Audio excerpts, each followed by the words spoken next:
Retire করার পর প্রথম কয়েকটা মাস ছিল সাদেক সাহেবের জীবনের এক নতুন শুরু।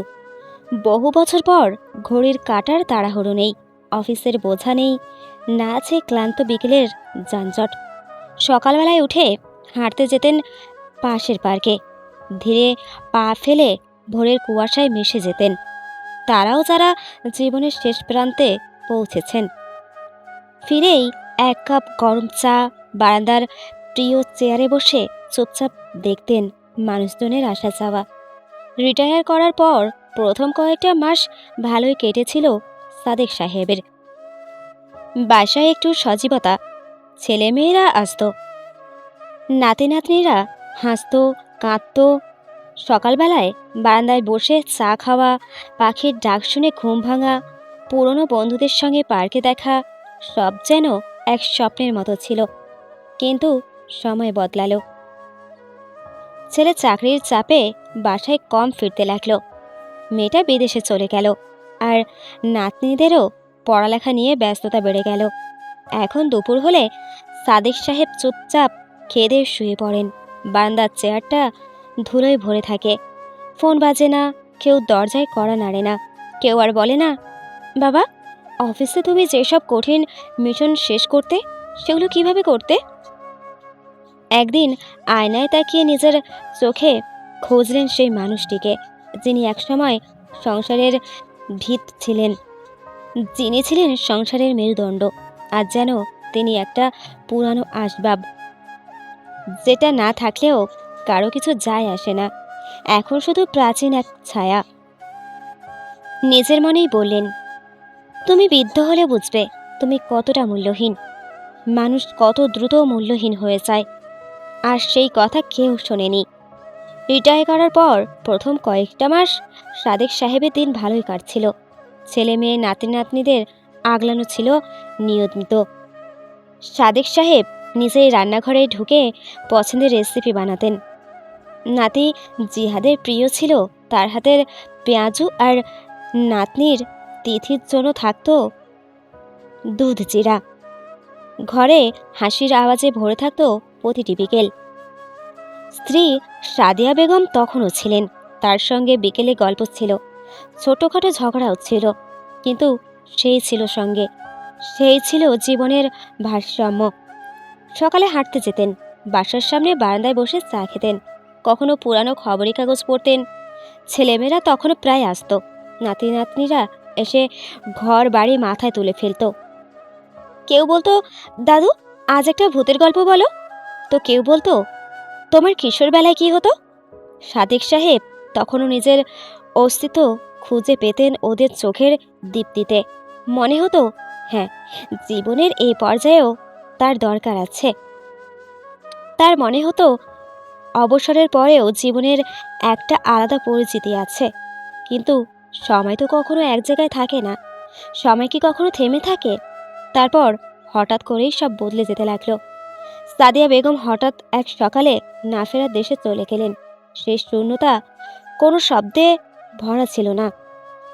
ছেলে আরিফ নিজের কাজ নিয়ে ব্যস্ত, তার অফিস, মিটিং, প্রজেক্ট সবকিছু এখন সময়ের চেয়ে দামি। মেয়ে রুবিনা বিদেশে সংসার পেতেছে। এখন নাতি নাতনিরাও বড় হয়ে গেছে, তাদের ব্যস্ততা এখন স্কুল, কোচিং, স্মার্টফোন, ট্যাবের আর পরীক্ষার সীমাবদ্ধ। মাঝে মাঝে কথা হয়, কিন্তু দেখা হয় না বছরের পর বছর। ভিডিও কলে মাঝে মাঝে বলে, বাবা শরীর ঠিক আছে তো, দাদু ভালো আছো তো। তাতে কি আর বাস্তবতার ছোঁয়া থাকে?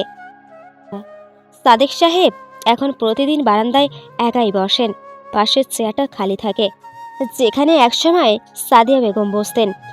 মুখ গম্ভীর করে বলতেন, চিনি কম দাও, ডায়াবেটিসের কথা ভাবো। চায়ের কাপ ঠান্ডা হয়ে যায়, কিন্তু কথা বলে না কেউ।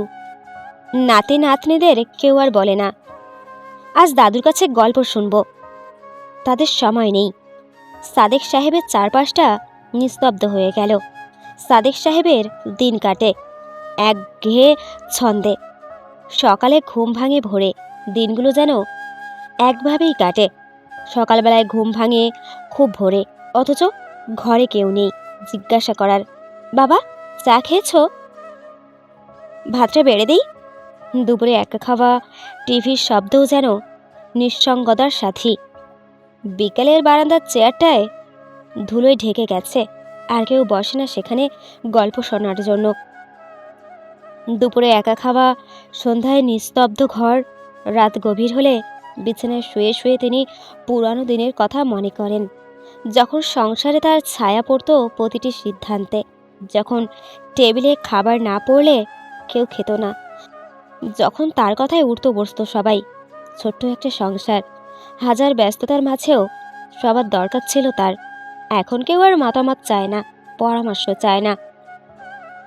একদিন আয়নার সামনে দাঁড়িয়ে চমকে উঠলেন তিনি। এই মানুষটাকে কি তিনি চিনতে পারছেন? চুলে পাক ধরেছে অনেক আগেই, তবুও আজ চোখে কিছু একটা শূন্যতা ধরা পড়ে। সেই আত্মবিশ্বাসী দৃষ্টির জায়গায় এসেছে একরাশ ক্লান্তি। কাঁধ ঝুঁকে গেছে, মুখের রেখাগুলো গম্ভীর, চোখের দীপ্তি ফিকে, কাঁধে জোর নেই, হাত কাঁপে। নিজেকেই ফিসফিস করে বলেন, তুমি বৃদ্ধ হলে বুঝবে কেমন করে সময় মানুষকে মূল্যহীন করে তোলে। আর সেই কথা শুধু দেয়ালের ধাক্কা খেয়ে ফিরে আসে নিঃশব্দে। কেউ শোনে না, কেউ জানতে চায় না একটা জীবন কেমন করে ধীরে ধীরে স্মৃতি হয়ে যায়। রাতে আলো নিভে গেলে একটা ছোট্ট টেবিল ল্যাম্প জ্বলে ঘরে। রাতে আলো নিভে গেলে একটা ছোট টেবিল ল্যাম্প জ্বলে থাকে ঘরে। সেখানেই সাদেক সাহেব মনের ভেতরের হিসেব কষে। আজও কেউ এলো না, কালও হয়তো কেউ আসবে না। চুপচাপ ফিসফিস করে বলেন, তুমি বৃদ্ধ হলে বুঝবে।